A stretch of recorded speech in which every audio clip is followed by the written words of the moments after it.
నమస్తే, welcome to hit TV. నేను మీ మాధురి. ఈ రోజు మనతో పాటు ఉన్నారు పొలిటికల్ అనలిస్ట్ కేఎస్ ప్రసాద్ గారు. నమస్తే సార్. నమస్తే అమ్మా. సార్, అపోజిషన్ గురించి ఆంధ్రప్రదేశ్ లో ఒక చర్చ నడుస్తుంది. అపోజిషన్ పార్టీకి ఇన్ని సీట్లు ఉంటేనే మేము అపోజిషన్ గా అంగీకరిస్తామని అంటున్నారు. అసలు రాజ్యాంగం ఏం చెప్తుంది? అపోజిషన్ పార్టీకి ఉండాల్సిన సీట్లు ఎన్ని? అసలు అపోజిషన్ లో ఉండాలి అంటే ఎలిజిబిలిటీ క్రైటీరియా ఏంటి? నిన్న అసెంబ్లీలో కూడాను అసలు అపోజిషన్ గా మాట్లాడే హక్కు లేదు, అపోజిషన్ పవన్ కళ్యాణ్ చెప్పటం కానీ, గవర్నర్ దీని గురించి మాట్లాడటం కానీ, స్పీకర్ దీని గురించి ఎలుగెత్తి చెప్పటం కానీ, స్పీకర్ ఎన్నుకునేది రెండు పార్టీలకి సమవుజ్జిగా మాట్లాడాలని. కానీ అలాంటి స్పీకర్లే ఇప్పుడు అపోజిషన్ గురించి ఒకలాగా, అధికార పార్టీ గురించి ఒకలాగా మాట్లాడే పరిస్థితి ఉంది. అసలు అపోజిషన్ పార్టీ లెక్క ఏంటి సార్? తెలిసినోడికి అయితే చెప్పొచ్చమ్మా, తెలియనోడికి చెప్పొచ్చు. తెలియనోడికి అసలు చెప్పలేము. పవన్ కళ్యాణ్ గారికి అసలు ఏమీ తెలియదు అనే విషయంలో నేను ఎప్పుడు కన్ఫైన్ అయి ఉంటాను. ఎందుకంటే అంటే ఆయన ఉప ముఖ్యమంత్రి, ఆయన గౌరవం ఇవ్వాలి. దానికి నేనైతే ఇలా దండం పెట్టి చెప్తున్నాను, సరే సార్ మీకు గౌరవం ఇస్తాను. కానీ కొన్ని మాటలు, కొన్ని డెలిబరేషన్స్ ఉంటాయి, అవి చాలా హాస్యాస్పదంగాను అవగాహన రాహిత్యంతో మాట్లాడినట్టు ఉంటాయి. ఎందుకంటే it's very clear, the leader of the opposition is the parliamentary chairperson of the largest political party in their respective legislative chamber that is not in government. అంటే దాని అర్థం ఏంటంటే, సే ఫర్ ఇన్స్టెంట్ మీరు 21 స్థానాలతో గెలిచారు, మీకే చెప్పాలి. 21 స్థానాలతో మీరు గెలిచి కూడా, ఉదాహరణకి ఇప్పుడు రూలింగ్ గవర్నమెంట్లో 134 స్థానాలు తెలుగుదేశం, మీవి 21, 11 వైఎస్ఆర్సీపీ, 8 బీజేపీ. ఫస్ట్ ఎవరన్నా అడగగానే అపోజిషన్ ఎవరండి అంటే నేను మీరు అన్నట్టు జనసేన పార్టీ అనే చెప్తాను. కానీ జనసేన పార్టీ ఎన్డీఏ కూటమిలో ఉంటూ 2-3 మినిస్టర్లు తీసుకుంటూ, మీరు గవర్నమెంట్లో ఉప ముఖ్యమంత్రి స్థాయిలో మీరు ఉంటే, 3 మంత్రులు ఉన్నారు ఆయనకి క్యాబినెట్లో. క్యాబినెట్ అంటే తెలుగుదేశంకి సంబంధించినవన్నీ, బీజేపీకి సంబంధించినవన్నీ, మీకెన్ని అన్నది చూసుకోగలిగితే ఈక్వల్ ప్రపోర్షన్లో 24 మంది క్యాబినెట్లో మీరు ఉన్నారు, ముగ్గురుగా. సో ఫస్ట్ క్రైటీరియాలో you are not an eligible person for opposition leader. So ఇక్కడ రాజ్యాంగం చెప్పిన దాని ప్రకారం who is the highest next అంటే 11 మందితో ఆడ్ మ్యాన్ అవుట్లా ఉన్నది వైఎస్ఆర్సీపీ మాత్రమే ఇవ్వాలి.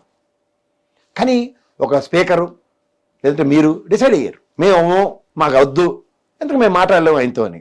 ఎందుకు నేను చెప్పిన ఉదాహరణకు గవర్నర్ చెప్పిన అబద్ధాలు అవన్నీ నెట్లలో నిలబెట్టి కృతజ్ఞతలు చెప్పే దగ్గర ఈయన మైక్ ఇవ్వగానే. ఇంకోటి ఏంటంటే, అపోజిషన్ లీడర్కి ఉన్న అడ్వాంటేజ్ ఏంటంటే, మీరు గుర్తిస్తే ముఖ్యమంత్రి గారికి ఎంత టైం మాట్లాడడానికి ఇస్తారో అంత టైం ఇవ్వాలి సమాధానం చెప్పడానికి. ఎందుకంటే ఆయన గత ప్రభుత్వాన్ని ఉద్దేశిస్తూనే మాట్లాడతారు ముఖ్యమంత్రి గారు గవర్నర్ ప్రసంగాలు. దాంట్లో ఈయన సమాధానం చెప్పాలి కదా, నేను ఇది చేయలేదు, చేశాను, దీనికి ఇది ఎక్స్ప్లెనేషన్, దానికి అదని. ఇది ఎప్పుడైతే బేరీ చేసుకోవడానికి వీళ్ళకి ఊహకు అందదు. దానికి ఎగ్జాంపుల్ ఏంటి, రంగులకి 1000 కోట్లు తగలెట్టేశారని ఎలక్షన్ దాకా వెళ్ళారు. ఇదే ఉప ముఖ్యమంత్రి గారు ఫ్లోర్ ఆఫ్ ద హౌస్లో నిలబడి ఎంత 101,50,00,000 ఖర్చు పెట్టారు రంగులు వేయడానికి తీయడానికి అని. అంతే కదా. రెండోది, గవర్నర్తో ఏం చెప్పారు, చిన్నపిల్లని చేసి మనకి అబద్ధం ఆడించి 10 లక్షలు అప్పు చేసి అని పోయారు. ఆ 10 లక్షలది బడ్జెట్ పెట్టింది ఎంత, 6,47,000 పెట్టారు. సో ఈ రెండు కాంట్రడిక్షనే కదా. ఎవడు అపోజిషన్ లీడర్గా సమానం చెప్పాలి. ఇది వీళ్ళకి నచ్చదు. ఎందుకంటే అబద్ధాలు ఆ దిక్కుమాల పేపర్లో రాసినవి వీళ్ళందరూ చెప్పేసుకొని పోవాలి. ఇప్పుడు 3వ పాయింట్ ఏంటి, నేను 4 లక్షల ఉపాధి కల్పించాను గవర్నర్తో మళ్ళీ అబద్ధం చెప్పించారు. తెలుగు ప్రతుల్లో ఏమో 4 లక్షలు ప్లానింగ్ ప్రపోజల్ ఏవో చెప్తుండ్రు. ఈ పెట్ట కథలన్నిటికీ సమాధానం ఎవరు చెప్పాలి? అపోజిషన్ చెప్పాలి. అంతే, దానికి ఛాన్స్ ఇవ్వకపోతే వీళ్ళ పని సులువు అన్నమాట. మూడోది, ఇక్కడ ఇదంతా ఒక ఎత్తి అయితే, మేమేమో అని స్పీకరు డిప్యూటీ ఒక పార్టీ అధ్యక్షుడి స్థానంలో డిప్యూటీ ముఖ్యమంత్రిగా ఉన్న పవన్ కళ్యాణ్ డిసైడ్ అయిపోయిన తర్వాత దాంట్లో మీరు ఏ కాన్స్టిట్యూషన్ చెప్పాలి, ఏ రూల్ బుక్ ఆఫ్ అసెంబ్లీకి చెప్పాలి, ఇది మీరు గమనించుకోండి. అంతకని ఇంకెళ్ళదు. అంటే ఇది అవగాహన రాహిత్యమా లేకపోతే అసలు తెలియనితనమా?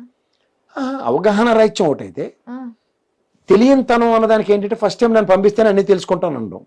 దానికి తోడు మొన్న ఏం చెప్పాడు, 10 ఏళ్ళు పార్టీ ముఖ్యమంత్రిగా మీరుంటే మేము ఉంటాం అన్నారు. నిన్న ఏం చెప్పారు ఫ్లోర్లో, 15 ఏళ్ళు మీరే ఉంటే మనం ఎన్డీఏ కూటమి ఉంటుంది, మేము కింద వాళ్ళు ఎలా చచ్చిపోయినా కింద మీద మేము పడతాం. కానీ అంటే 21 మంది గోపెట్టలో ఉన్నారు, 3 మంత్రులు అయిపోయారు, 21 మంది స్థానాల్లో వచ్చాయి. కానీ గ్రౌండ్ లెవెల్లో క్షేత్రస్థాయిలో వాళ్ళు పడుతున్న ఇబ్బందులకి ఎవరికి సమాధానం అక్కర్లేదన్నమాట. పైపించి నడుము నొప్పి అని చెప్పిన ఎక్స్క్యూజ్ తీసుకుని ఈయన ఫ్రెండ్కి నడుము నొప్పి వస్తే గోడ చేరికి చేశాడు, ఈయనకి నడుము నొప్పి ఉన్నవాడు కింద కూర్చోలేడు అన్న విషయం కూడా మన చిన్నపిల్లలు చేసి మోసం చేశాడు. సో అంతే ఇవన్నీ పరిణామాలు గమనిస్తూ 15 సంవత్సరాలు అంటే నాకు అలా బాహుబలి సినిమా. ఇంకొకటి, 15 ఏళ్ల కూటమిదే అధికారం అని చెప్పి అన్నారు. అసలు తెలుగుదేశం పార్టీకి ఇప్పుడు కూటమితో నడిచే అవకాశం లేదు, పోవయ్యా పో అని చెప్పి పక్కకి నెట్టాడే అనుకోండి చంద్రబాబు నాయుడు. అసలు మాట్లాడడానికి కూడా పవన్ కళ్యాణ్కి ముందుకు హక్కు లేదు. అందుకేనమ్మా ఇప్పుడు హక్కుకు దాని ఆవశ్యకత చెప్పాలంటే ఇప్పుడు గతిరేయడానికి మతిరేయడమో కూడా నా సామెత ఉంది కదా.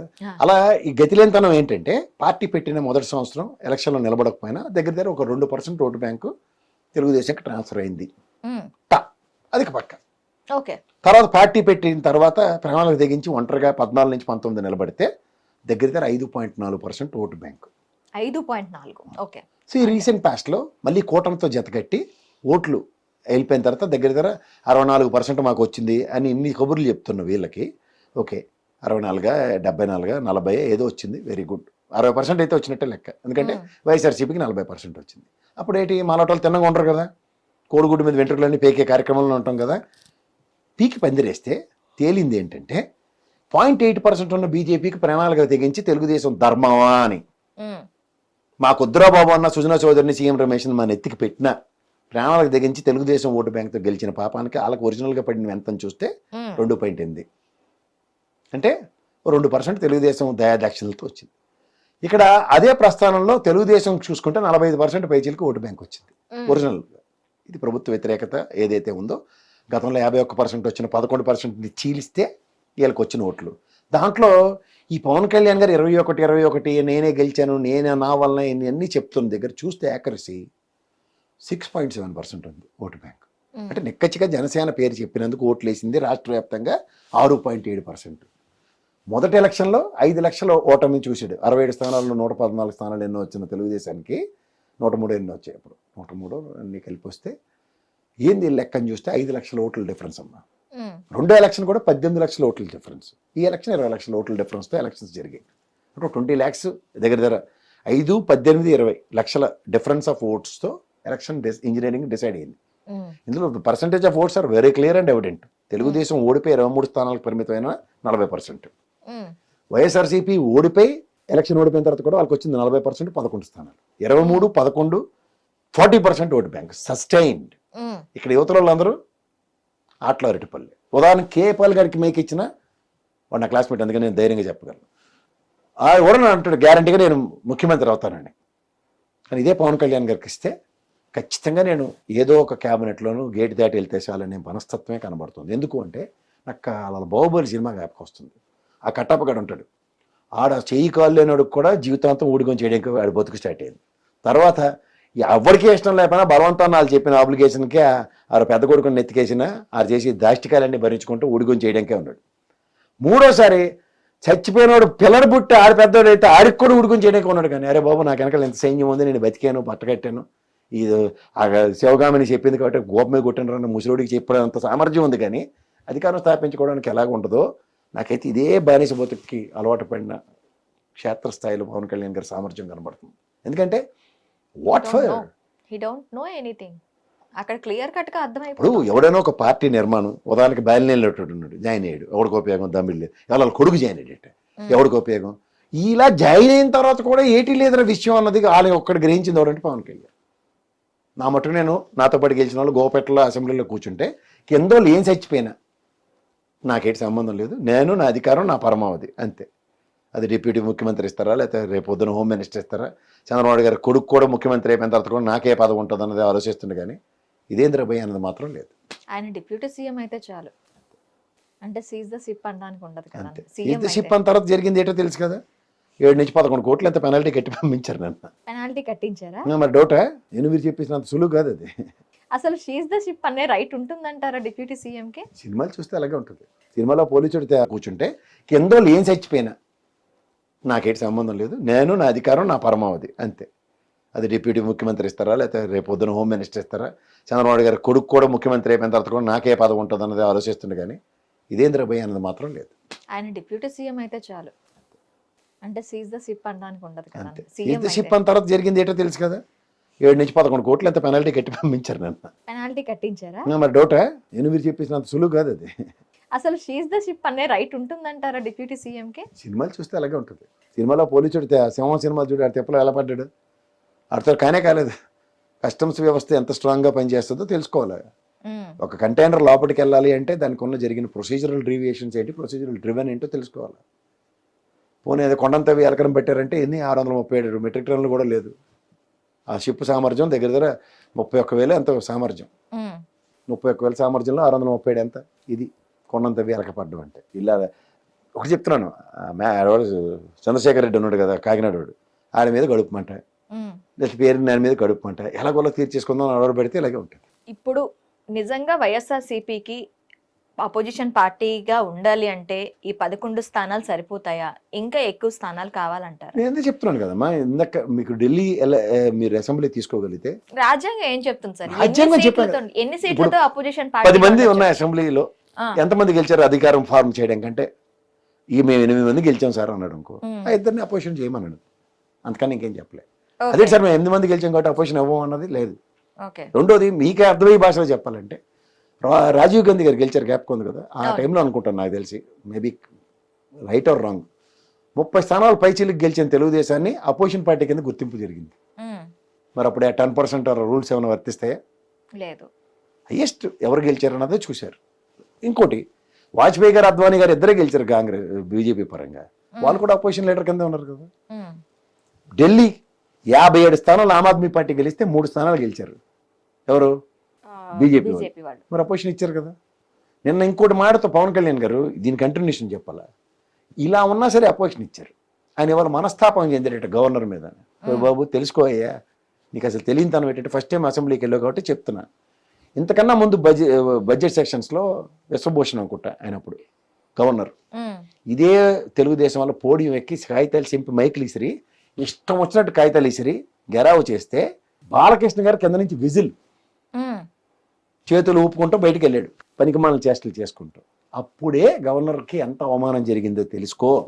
అంతేకాని ఇప్పుడు గవర్నర్కి అవమానం జరిగిందంటే ఇంకా హుందాతనంగా కాగితాలు ఇసిరి బయటికి పోయాడు ఆయన, అది చెప్పే అబద్ధాలు వినలేక. ఇది తేడా కూడా తెలియకుండా గాబరా పడితే పొడియం చుట్టూ కుర్చీలు ఎత్తిన సంఘటన కూడా ఉంది. ఎందుకు ఇలా తక్కువ పనులు చేశారు గతంలో, విత్ వీడియోలు ఉన్నాయి. అందుకనే అలా అదేంటి మహేష్ బాబు సినిమా ఉంటుంది, అదేంటిది బోర్డర్లో పనిచేసి వస్తాడు, బోర్డర్లో పనిచేసి వస్తాడు, సరిలేరు నీకెవర్లో. ఇది గూగుల్ టైం అయ్యా, ఇలా బటన్ నొక్కితే ఇలా వస్తుంది విషయం అని. అదేనా గూగుల్ నొక్కడం నేర్చుకోడు కనీసం ఇంట్లో కూర్చొని. గత బడ్జెట్ సెక్షన్లో తెలుగుదేశం ఎలా కండక్ట్ అయింది, గత ఓవరాల్గా అపోజిషన్ పార్టీస్ ఎలా కండక్ట్ అవుతాయి, ఇవన్నీ తెలుసుకుని వస్తే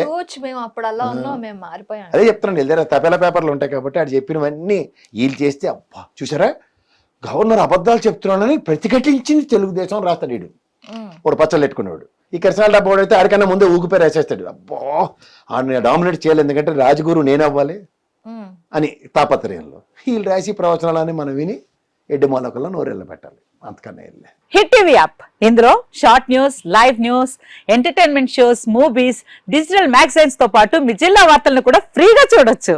అంతేకాదు కేజీ నుంచి పీజీ వరకు విద్యార్థులకు స్కాలర్షిప్ కూడా అందిస్తున్నాం. ప్రతి వారం 10 మందికి లక్కీ డ్రా ద్వారా ఒక్కొక్కరికి 10,000 రూపాయలు అందిస్తున్నాం.